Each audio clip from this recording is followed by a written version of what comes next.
Welcome to the exciting world of programming. Are you ready to learn Python? It's a fantastic choice for beginners. Python is known for being super friendly and easy to understand. Don't worry, we'll guide you every step of the way. Learning to code is like learning a new language, but instead of talking to people, you'll be talking to computers. Python is like that cool, easygoing friend who helps you communicate your ideas to these machines. The best part? Python is used everywhere. From building websites to analyzing data, Python does it all. Get ready to unlock a universe of possibilities with just a few lines of code.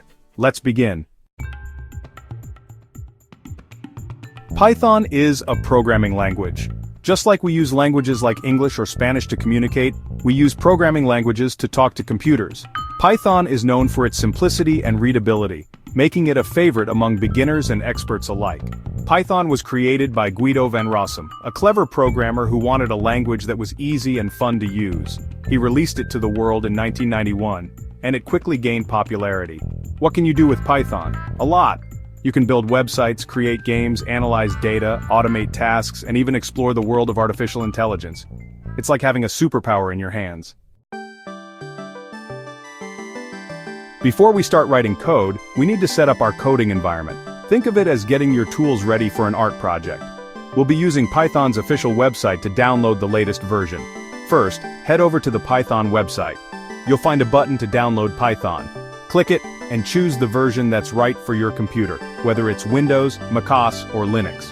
Once the download is complete, run the installer. It's like installing any other software on your computer. Just follow the on-screen instructions and you'll be all set. Congratulations, you've successfully installed Python on your computer. Let's move on to the fun part, writing our first program. Let's write our first Python program. It's a tradition in the programming world to start with a program that prints "Hello World" on the screen. It's a simple program, but a great way to get started. Open up a text editor on your computer. Now type the following line of code: print "Hello World." Save this file as hello.py. The py extension tells your computer that it's a Python file. Now open your terminal or command prompt. Use the cd command to navigate to the directory where you saved your hello.py file. For example, if you saved it on your desktop, you would type cd desktop. Once you're in the correct directory, type the following command to run your program python hello.py. Press enter, and voila, you should see "Hello World" printed on your screen. You've just written and executed your first Python program. Section 5. Storing information with variables. In Python, we use variables to store information. Think of variables as containers that hold different types of data, like numbers, text, or even entire lists of items. Let's say you want to store your name in a variable. You would use the following code name equals Alice. Here, name is the name of the variable, and Alice is the value stored in it. The equals sign is called the assignment operator, and it assigns the value on the right to the variable on the left. You can also store numbers in variables. Age equals 25. Python is smart enough to understand that Alice is a piece of text, called a string, and 25 is a number, an integer. Section 6. Working with data operators and expressions. Now that we know how to store data in variables, let's learn how to work with it. Python provides various operators to perform mathematical and logical operations. For example, you can add two numbers using the plus operator. Sum equals 10 plus 5. Print sum. The output will be 15. Similarly, you can subtract, multiply, and divide numbers using the minus, asterisk, and slash operators, respectively. Python also follows the order of operations, so expressions are evaluated in the correct order. You can use parentheses to group expressions and control the order of evaluation.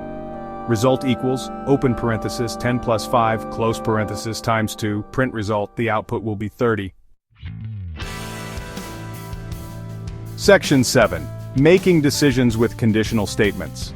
Conditional statements allow our programs to make decisions based on certain conditions. The if statement is the most fundamental conditional statement.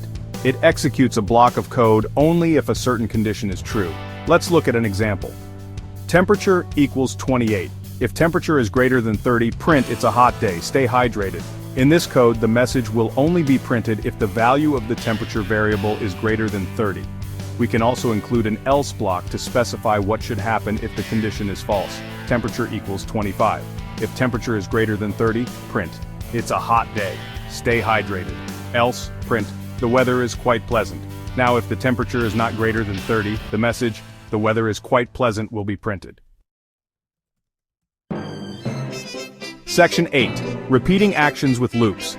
Loops are used to repeat a block of code multiple times. Python provides two main types of loops, for loops and while loops. A for loop is used to iterate over a sequence of elements. For example, let's print numbers from 1 to 5 Python for I in range, 1, 6, print I. This will print 1, 2, 3, 4, 5. A while loop, on the other hand, continues to execute a block of code as long as a certain condition is true.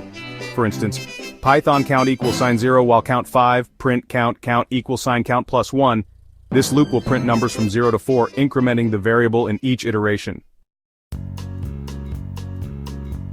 Section 9. Organizing your code with functions. Functions are blocks of reusable code that perform specific tasks. They help us organize our code and make it more modular and readable. Let's define a function called that takes a name as input and prints a greeting message. Python def greet name, print, hello, name, greet Alice, hash. Calling the function with the argument Alice in this code is used to define a function. The line calls the function with the argument Alice, which replaces the placeholder in the function definition. Functions can also return values using the statement. For example, Python def add x, y. Return x plus y sum equals sign add 5, 10, print sum, hash output 15. Section 10. Introducing lists. Lists are used to store collections of items in an ordered manner. Think of a shopping list. It's a list of items you need to buy. In Python, we can create a list of numbers like this. Python numbers equals sign 1, 2, 3, 4, 5. You can access individual elements of a list using their index starting from 0, Python print, numbers 0, hash output, 1 print, numbers 2, hash output, 3. We can use loops to iterate through the elements of a list. Python for number in numbers. This will print each number in the list one by one. Section 11. Keep the Python momentum going. Congratulations on reaching the end of this whirlwind tour of Python basics. You've learned about variables, data types, operators, conditional statements, loops, functions, and lists. That's impressive. Remember, this is just the beginning of your Python journey. There's a whole universe of libraries, frameworks, and advanced concepts waiting to be explored. The key is to keep practicing, keep experimenting, and never stop learning. The best way to learn is by doing. So fire up your Python interpreter, start writing code, and don't be afraid to make mistakes. That's how you learn and grow as a programmer.